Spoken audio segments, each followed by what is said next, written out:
अस्सलाम वालेकुम नाज़रीन, मैं Rizwan city of love Sadiqabad से उम्मीद करता हूँ आप खैरियत से होंगे।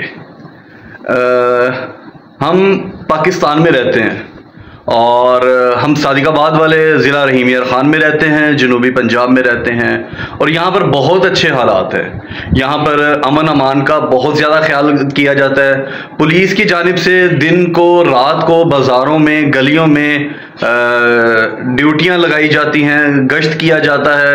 किसी के मोटरसाइकिल साइकिल रुपए तक का तहफ़्फ़ुज़ पुलिस उठा रही है और किसी को कोई यहाँ पे ख़तरा नहीं है।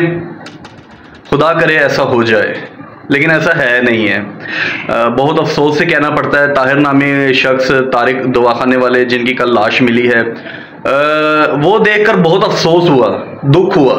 डर नहीं लगा, दुख हुआ और अफसोस हुआ कि आज वो मुझे अब शेर ज़हन में नहीं आ रहा कि गरीब का बच्चा भूख से मर जाए, गरीब के गंदम गोदामों में पड़ी सड़ जाए, बस इस तरह का कोई शेर है कि आसफा भुट्टो जरदारी का कुत्ता बीमार होता है तो उसको रेस्क्यू करने के लिए हेलीकॉप्टर आ जाता है। शहबाज शरीफ साहब को रेस्क्यू करने के लिए हेलीकॉप्टर आता है। नवाज शरीफ के खाने पहुंचाने के लिए, नाश्ते पहुंचाने के लिए हेलीकॉप्टर मुहैया किया जाता है, लेकिन यहाँ पर गरीब कट के मर जाता है, कोई उसका नोटिस तक नहीं लेता। पिछले दिनों 3 बच्चे अगवा हुए, ये ताहिर महमूद अगवा हुआ और इस तरह के बहुत सारे वाक़यात हुए।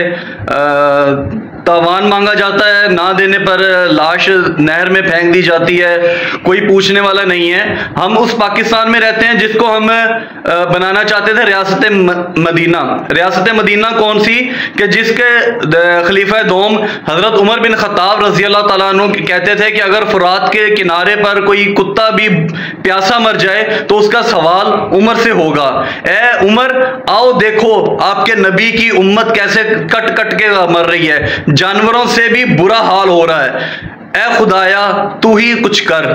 यहां पे इंसानों से तो उम्मीद ही नहीं है।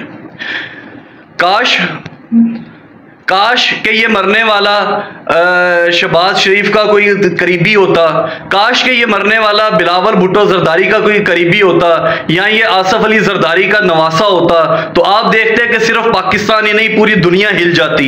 ये किसी ऐसे बंदे को तो हाथ डालते नहीं है ना।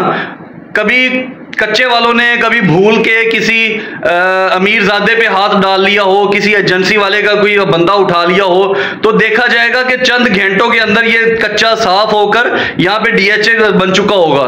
लेकिन गरीब आवाम जो पहले महंगाई बेरोजगारी इसमें पिस रही है, अगर कोई बचता है, कोई 2 वक्त की रोटी कमा रहा है तो उसको मारने के लिए, उसकी जान लेने के लिए, उसको काटने के लिए हमारे ऊपर कच्चे के डाकू छोड़ दिए जाते हैं।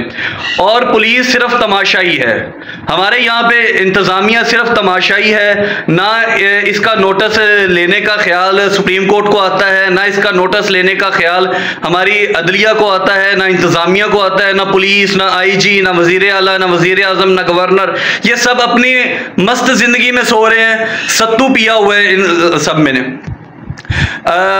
किसी बेकरी पर चीफ जस्टिस साहब को अगर कोई बंदा कोई अलकाबात दे देता है तो वो बेकरी भी सील होती है, उस बंदे का खानदान उठा लिया जाता है। लेकिन अगर उसी चीफ जस्टिस की ज़ेरे रियासत, जिस रियासत के वो चीफ जस्टिस हैं, उसके लोगों को उठा दिया जाता है, मार दिया जाता है, कोई नोटिस नहीं लिया जाता, कोई एक्शन नहीं लिया जाता। शायद कि खुदा कोई कहर नाजल करे और किसी के कान पे कोई जूं रीके और हमारा ये मसला हल हो, वरना ये यूं ही मरते कटते रहेंगे। दुआ भी है और उम्मीद भी है कि हमारे हालात ठीक होंगे, वरना ये तहसील सादिकाबाद ज़िला रहीम यार ख़ान रहने के काबिल नहीं रहेगा। खुदा हाफिज़।